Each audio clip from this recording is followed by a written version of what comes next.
Welcome to Everyone is Talking About God. I'm your host, Damon, and we're in the final part of this series, A Theology of Camp, and today we're talking about how the mystics relate to all this, of course.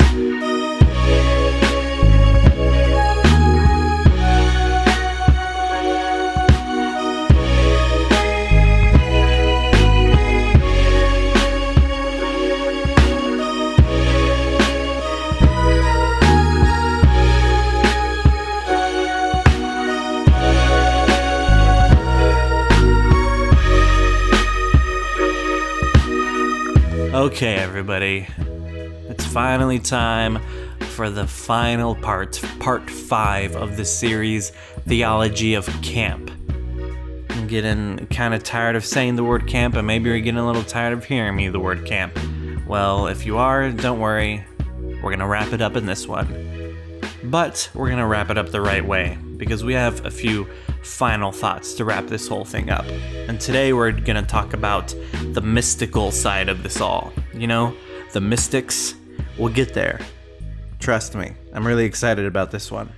This isn't just a little epilogue. This one's important too. So make sure you tune into this whole episode, and then after this one, we'll move on to a new obsession, I guess, and we'll keep on putting this stuff out. Also, I plan on having some more interviews coming back too. So if you got into this podcast because of some of the interviews I had done in the past, well, cool.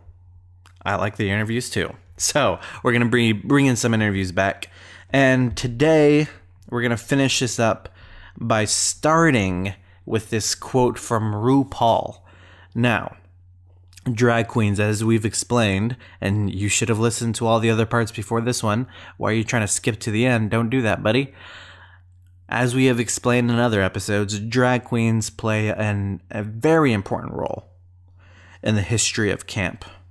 Drag queens didn't necessarily invent camp, but they adapted it to a Western context and really are the ones who popularized it. And as I've said before, if you're trying to explain camp, and it's really hard to explain camp because it's a sensibility and an aesthetic, it's really hard to explain any sort of sensibility and aesthetic, but when you're trying to explain it, you got limited time, it's easiest to just point to drag queens if you're having a tough time explaining it. And so RuPaul, who was very excited about this theme of camp, RuPaul, you know, RuPaul from RuPaul's Drag Race, if you don't know. And he was on Stephen Colbert, and Stephen Colbert asked him, what is camp? Because that's the question so many people were trying to figure out. What is camp? And apparently so many people at the Met Gala didn't even know what camp was themselves. And so afterwards, like we said in the first part, there's plenty of these articles saying, did these celebrities actually get the memo? Or how come it seems like celebrities just show up to this thing and don't care about the theme? And RuPaul felt similarly. Like, obviously, some people don't get this, including the people who are asked to show up to this event dressed campy. So, I want to play you this clip, actually, instead of quoting this, because I think it helps add to the whole drama of this thing if you listen to him. So I'm going to play you this audio clip of RuPaul explaining camp, and then based on that, we're going to talk about some theological and philosophical parallels. So, listen to this. Now, the Met Gala was this week on Monday, marking the exhibit, the opening of the exhibit, Camp, Notes on Fashion. RuPaul, what is camp? What is camp? I will tell you, most people don't understand it, because camp, you have to be able to see the facade of life. I'm going to get philosophical up in here. Do it.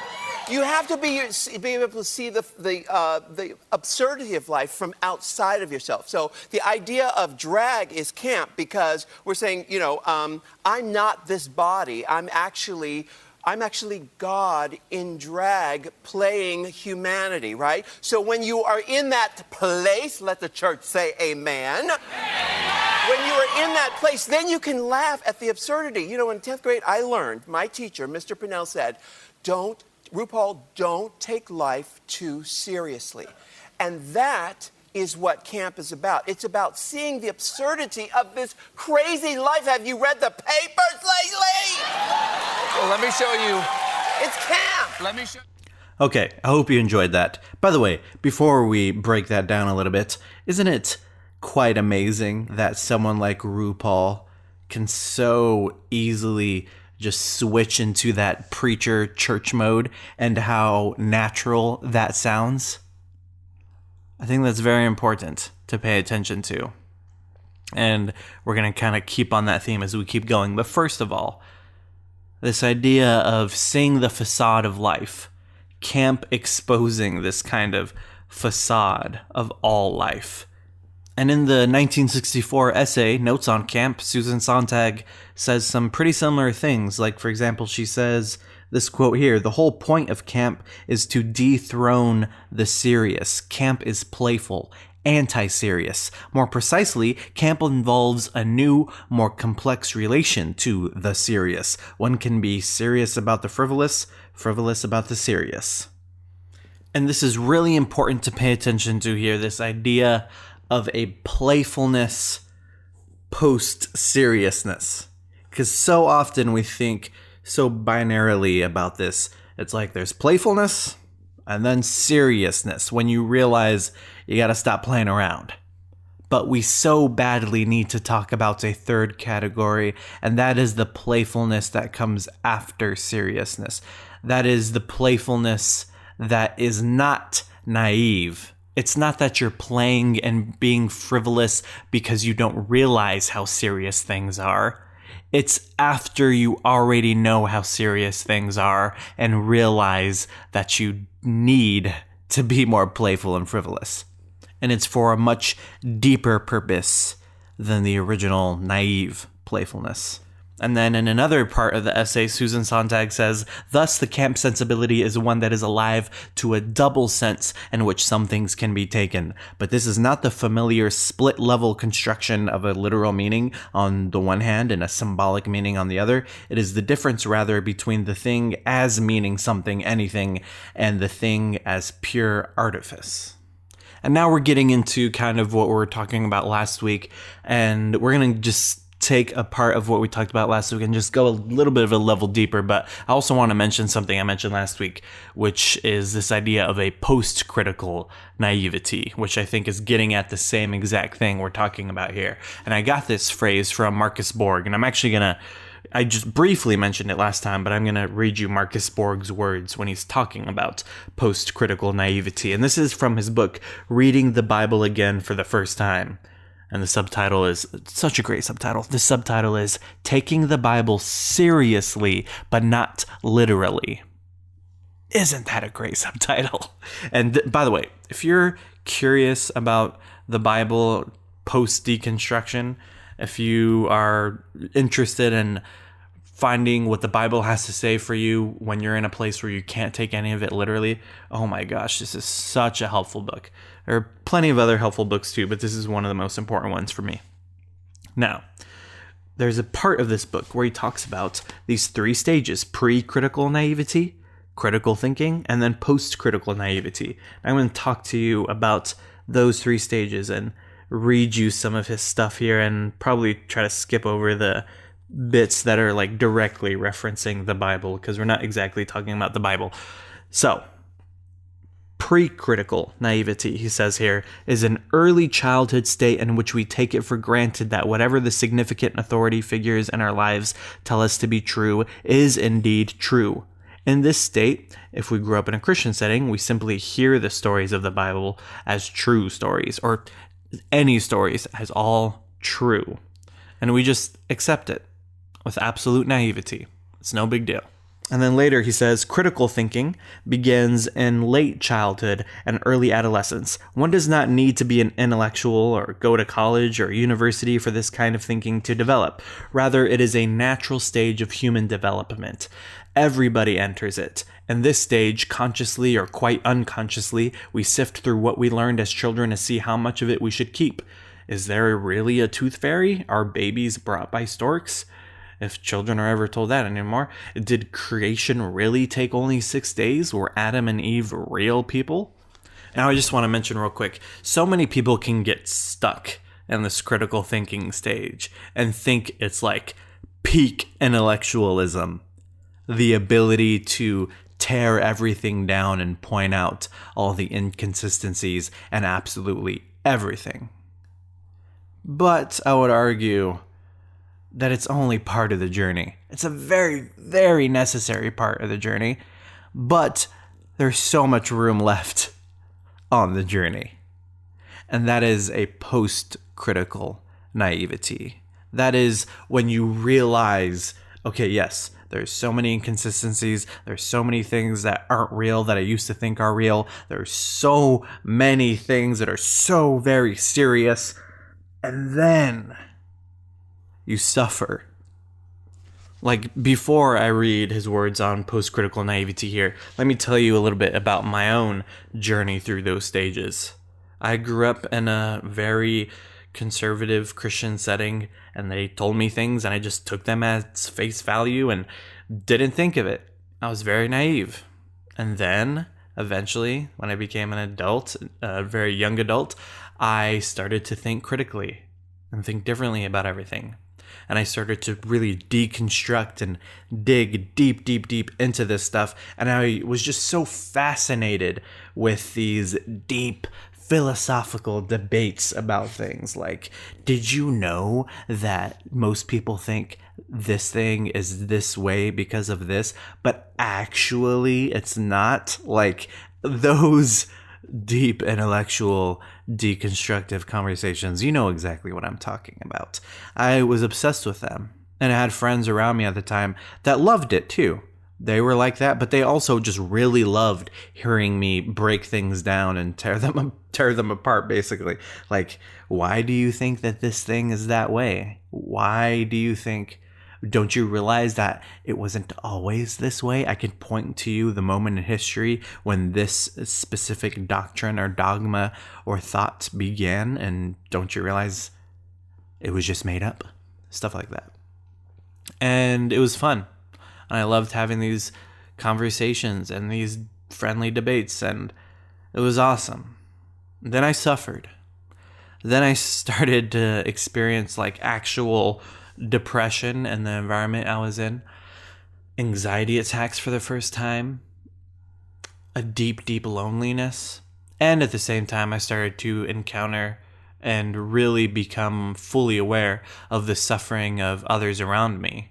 People who weren't nearly as privileged as I was because of the environment that they grew up in. And I started to think about, as I'm learning about this spirituality and theology stuff, I was thinking, how can we communicate this stuff to people who don't have time for all this intellectual jargon and all these debates and all this deep ways of deconstructing things? Like, what about the single mom who has multiple jobs and is just struggling to get food on the table, and that is all she cares about?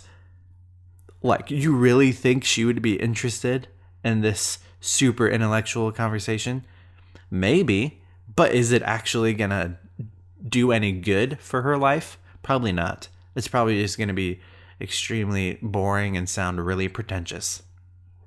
And so I started to think, okay, maybe I should start focusing on the things that's actually going to be like helpful to people, ideas that will actually be helpful to others who don't have time or energy or even care about getting all deconstructive and having all these debates. And I realized all those debates are just so boring. And I had friends that would come to me like they used to and say, hey, tell me something mind-blowing, or hey, tell me something about this. And I'd be like, I can't anymore. I just can't. It's so boring. I got to a place where certain conversations that I would have so much fun having before, I was just like, this is miserable. I just can't do it anymore. What we're just wasting our time here. There's so much more important stuff going on. And this kind of pushed me to this post-critical naivety, this re-engagement with playfulness after realizing how serious the world is. And it's now an informed playfulness or an informed sincerity. So let me read you Marcus Borg on Postcritical naivety. He says, postcritical naivety is the ability to hear the biblical stories once again as true stories, even as one knows that they may not be factually true and that their truth does not depend upon their factuality. This way of hearing sacred stories is widespread in pre-modern cultures. In Arabia, traditional storytellers begin their stories with, "This was," and "this was not." In Georgia, the country, not the state, similar words are spoken to introduce a traditional story, saying, there was, and yet there was not. A favorite of mine is the way a Native American storyteller begins telling his tribe's story of creation, saying, "Now I don't know if it happened this way or not, but I know this story is true." If you can get your mind around that statement, then you know what postcritical naivety is. Importantly, postcritical naivety is not a return to precritical naivety. It brings critical thinking with it. It does not reject the insights of historical criticism, but integrates them into a larger whole. And it seems like RuPaul is kind of touching on these ideas too a little bit when he's saying it's about realizing the facade of all life. We're playful not because we're naive of the facade of life. We're playful not because we're naive of the absurdity of life. Because he says when you're in that place, you can laugh at the absurdity. You're playful, fully aware of the facade of life, fully aware of the absurdity, fully aware of the suffering and seriousness and craziness of the world. And yet you still choose to play. You still choose to find this new sincerity. And yes, at this stage, this playfulness and sincerity is somewhat of a performance now because you are no longer naive, but it is very, very necessary to living a fruitful, meaningful life. For example, the existentialist movement. And probably, if you list all the types of philosophies out there, I'm probably most influenced by existentialist philosophy. So I love people like, of course, Soren Kierkegaard, who is the father of existentialism, and an amazing Christian writer that I'm very influenced by, Jean-Paul Sartre and Albert Camus, Nietzsche, all them guys. And Albert Camus, he wrote one of my favorite books, The Myth of Sisyphus.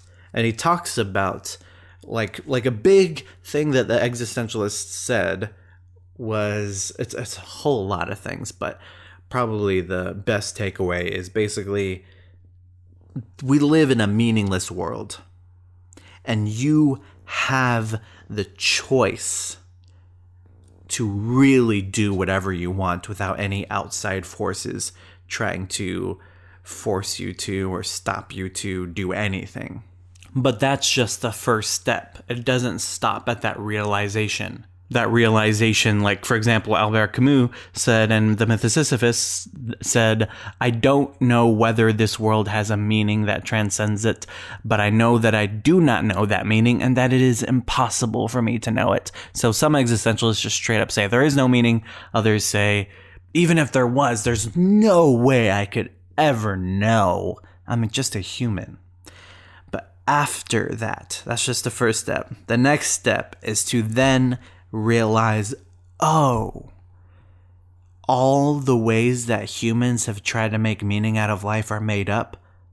That means that the next step is to then make meaning. Find something in life to make meaning out of, to make this short, meaningless existence actually worth it.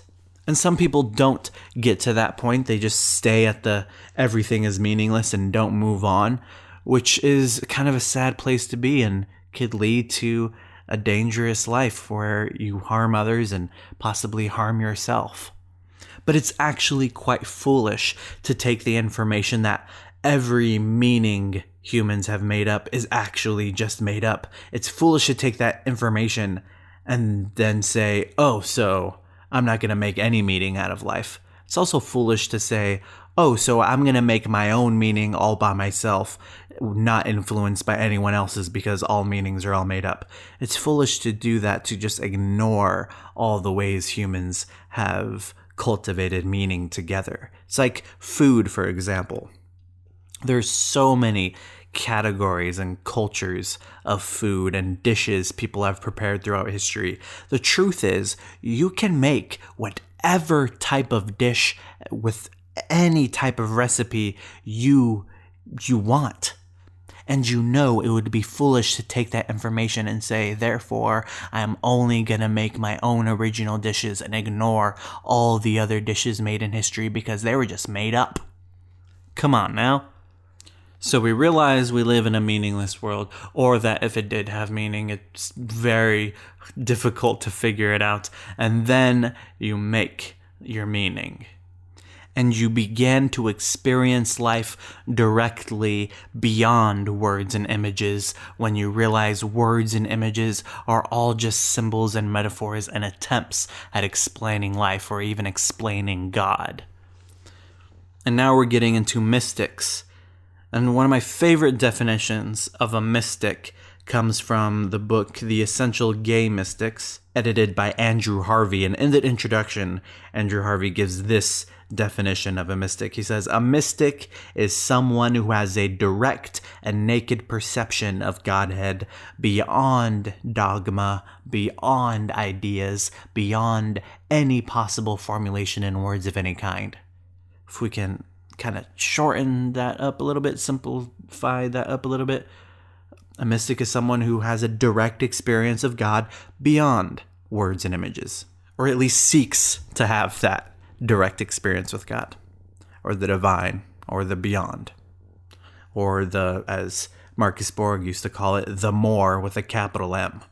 And usually the best mystics throughout history from all religions, because there's mystics not just in Christianity, but also within Judaism, which is the Kabbalah tradition within Judaism, but also in Islam, which is the Sufi tradition of Islam, and then also in every other major lasting religion. And what's very interesting, actually, is when you get people from different religions in the same room, it's easy to imagine them not agreeing on anything, and that often happens. But when you get the mystics from each religion in the same room and have them start talking about their own religion, it seems like they happen to agree on everything, even though they would never refer to themselves as part of the other person's religion or say that they believe some of the tenets of that other person's religion. But when each person from each religion has already accepted these are just metaphors and symbols that are simple attempts at pointing to the ultimate divine that we're trying to experience beyond words and images, when you come with that, it's like, of course I'm going to relate with the other person, a part of the other religion who says the same thing, even though they're using different words and images. A classic example of this is the Dalai Lama and Bishop Desmond Tutu's relationship. The Dalai Lama, of course, the Tibetan Buddhist, and Desmond Tutu, who's a Christian priest. They believe very different things on paper. If you were to have them list down their theological stances on things, and yet they're like best friends and do so many events together, and recently put out a book together called A Book of Joy. And the best mystics throughout all history seem to come from marginalized communities. And that's very important to pay attention to. As well as the fact that I read you that definition of a mystic from a book called The Essential Gay Mystics, which I think is extremely important to pay attention to, because when you are a person who is ostracized from society, marginalized and looked over and talked about as if you don't exist or as if you aren't normal, you are excluded out of the dogma and doctrine making that exists within the traditional religious settings. Therefore, if you want to seek an experience of God, you can't get it at the center of religion. You have to get it on the margins because you were pushed out and the margins. And therefore, all you have left is a more direct, naked perception of God. So their wisdom may be seen as incorrect or confused, which so many mystics throughout history were viewed as absolute heretics. And yet, they have a deeper wisdom of the divine beyond dogma as a result of being pushed out to a point where all they could experience was this direct and naked perception of God beyond dogma, which enables them to gift their community with a fresh revelation of God through them. I think of some stories in the New Testament of the Bible. There's this Ethiopian eunuch in the book of Acts who's reading this passage from the book of Isaiah, and Philip comes, and he's this new Christian missionary, and he comes and sees this Ethiopian eunuch and decides to tell him about Jesus. And what's interesting about this Ethiopian eunuch is that as a eunuch, if you don't know what a eunuch is, the genitals are cut off. And if you were a eunuch, you weren't allowed in several different religious temples, particularly Judaism, which is where the book of Isaiah came from. There were specific rules against people who had chopped off their genitals from going into the temple. And he was Ethiopian, so he definitely wouldn't have been fully accepted into a Jewish temple at that time. So this Ethiopian eunuch, marginalized from this community that this text has come from, is reading it, and Philip comes up to him, and the eunuch tells him that he doesn't understand it, and how can I understand it unless somebody helps me? And Philip explains the verse and tells him about Jesus and tells him about the gift of baptism through Jesus, and the eunuch responds by saying, "What's to stop me from being baptized right now?" And Philip agrees and baptizes him. And that question is packed full with wisdom that really shifts the whole vision differently. It stretches the whole thing wide open when you realize, oh yeah, of course, this Jesus thing was meant for everybody. And it's like his path is directed to this Ethiopian eunuch, someone who traditionally would not be welcome in religious settings. And then he turns to him and asks him this question, tell me, what's to stop me from being baptized right now? And I imagine Philip's mind being blown right at that question and realizing, oh my God, I get it now. He needed that perspective from the marginalized in order to fully understand what was going on. Another story I think about is the Canaanite woman in the Gospels who goes up to Jesus and she begs Jesus to help drive this demon out of her daughter. And Jesus was only there initially for the Jewish people, and then at the end of his ministry, he tells them, now spread it to everybody else. And so he responds to this woman by saying, first, let the children eat all they want, for it is not right to take the children's bread and toss it to the dogs. He responds in this kind of metaphor, this parable. It's pretty, really harsh, actually, if you think about it, because he's saying, like, the Jewish people are the children and you guys are the dogs. So why would I give what I have to you, the dogs, when I got to give this stuff to the children, the Jewish people that I'm here for, actually? But pretty harsh, pretty weird, pretty mean. But she responds by saying, Lord, even the dogs under the table eat the children's crumbs. And then Jesus says, for such a reply, you may go. The demon has left your daughter. And she went home and found her child lying on the bed and the demon gone. And I think it's interesting, and it kind of, to me, shows that he was changed by this woman because he needed that wisdom from the marginalized to say something as profound as, Lord, even the dogs under the table eat the children's crumbs. And you can't get that type of wisdom except from the marginalized. Which is also why I think some people have these kind of transcendent spiritual experiences when they go to something like a drag show. A community of people who have a very long and terrible history of being marginalized by our society. And through the camp sensibility and aesthetic, they're able to bring the world's much-needed attention onto their community and communicate a powerful, deeper wisdom that we aren't able to get unless we listen to the marginalized.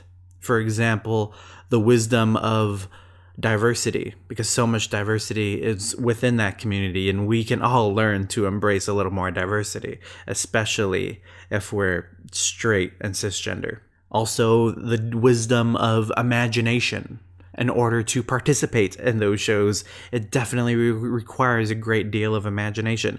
Also, in order to be in these relationships that are considered awful or disgusting or sinful by the majority of society, it requires a great deal of imagination to figure out how you can actually make those relationships work.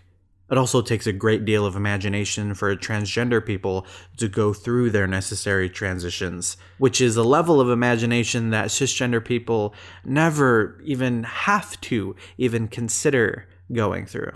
And I'm talking about the process of figuring out how you're going to present yourself, what you're going to wear, what exactly do you want the world to perceive you as, which is something cisgender people can easily, in our cis heteronormative society, can just wake up, walk around, go to sleep, don't worry. Of course, many cisgender people don't do that, but I'm saying we have a lot easier time doing so if we wanted to. And this type of wisdom from the marginalized, I think, is what enables RuPaul to say to Stephen Colbert the idea of drag is camp, because we're saying, I am not this body, I'm actually God in drag playing humanity. And mystics gain this different type of deeper wisdom through this direct and naked experience with God. And they're able to achieve that beyond words and images by first and foremost realizing that these are just words and images. Not only is all language about the God metaphor, but also all language, period, is metaphor. All language, every single word every human says is just our best attempt at explaining reality. And that may sound like a step in the direction away from God or away from spirituality and religion, but that's actually a step in the direction of going deeper into this spirituality and God and religion stuff. Like the theologian Paul Tillich used to talk about, atheism is actually the beginning of theology. When you could get to the point where you realize all these ways humans have described God are inherently false because humans can't describe God, some people would take that information and then head the direction of just straight atheism. Others, like Paul Tillich, say, okay, now we can start get into the deeper stuff. Now that we realize that truth, we can get deeper and move beyond words and images and talk about experience. And as someone who identifies as a mystic myself, I started to see these parallels in camp from the first moment I started reading this essay, Notes on Camp. I started reading up on it after the news of the Met Gala. Camp participates in this exaggerated, extravagant outrageousness as a playfulness post-seriousness. This informed naivety, this idea of, I know I look absolutely ridiculous, but we're just trying to stir your imagination.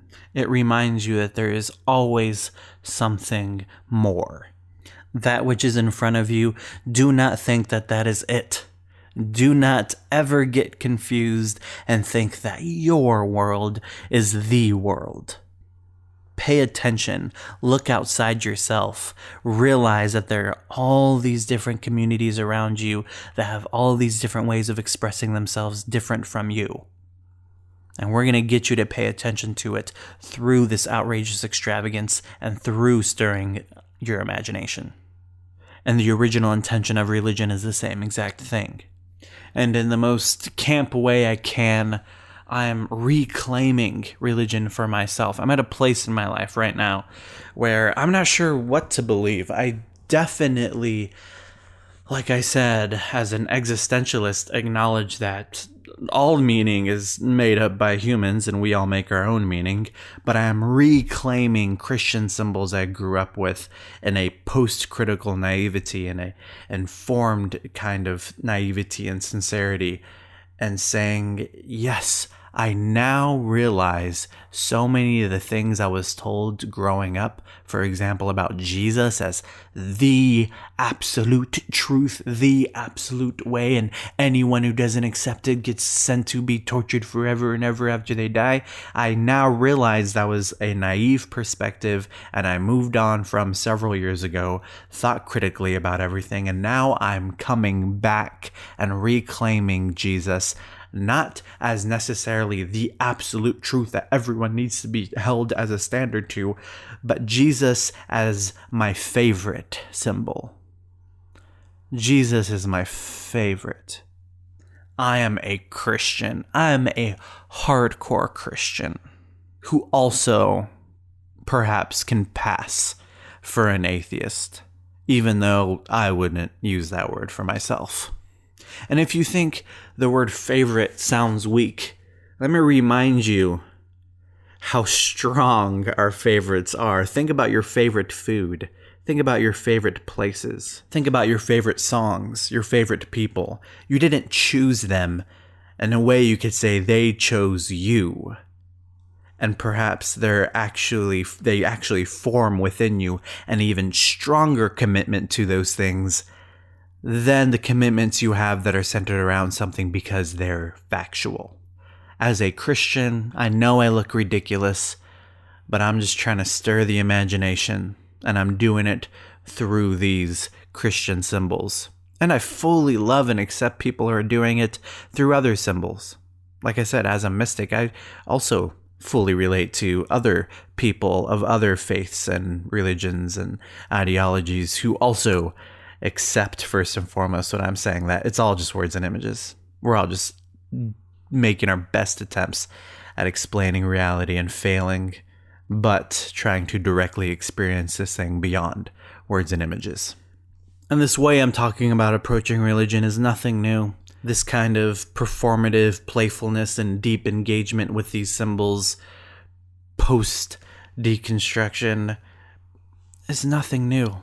You can find it deep within the history of religion. For example, one of the first Christian theologians, Origen, used to say that people who are committing heresy and people who don't understand this Bible stuff, it's because they're reading it literally.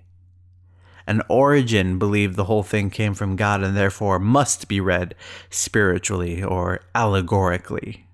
Like for him, it was like, if it's from God, of course it's not to be read literally. Of course this stuff is deeper than that. I'm also reminded of the Jewish Purim celebration, which celebrates, like plenty of other Jewish holidays, a group of people tried to kill the Jewish people, and we survived, so let's eat. And Purim is celebrating the time Mordecai and Esther saved the day in the book of Esther. And at these celebrations, I believe this happened way more often before than it does now, but at these celebrations, someone will be at the front in the synagogue and read the whole story of Esther. And what you're supposed to do in the room full of people who are drinking, listening to the story, they're supposed to pay attention to every time the name Mordecai is mentioned, who's the hero of the story, the good guy in the story. Everyone's supposed to cheer. And every time the name Haman is mentioned, which is the bad guy in the story who's trying to kill all the Jews, you're supposed to hiss and boo. And the point is to keep doing this throughout the story, drinking the whole time, to the point where you can hardly tell the difference between the cheers and the boos. And I love that so much. And I feel like that right there, that's how you read the Bible, my friends. Because you have to realize, like, before the printing press, of course, the Bible was always read in communities. The Bible and all sacred texts were initially written to be read within community and participated in and performed within community. It's transformative because it's performative. You're supposed to participate in the story and play with it.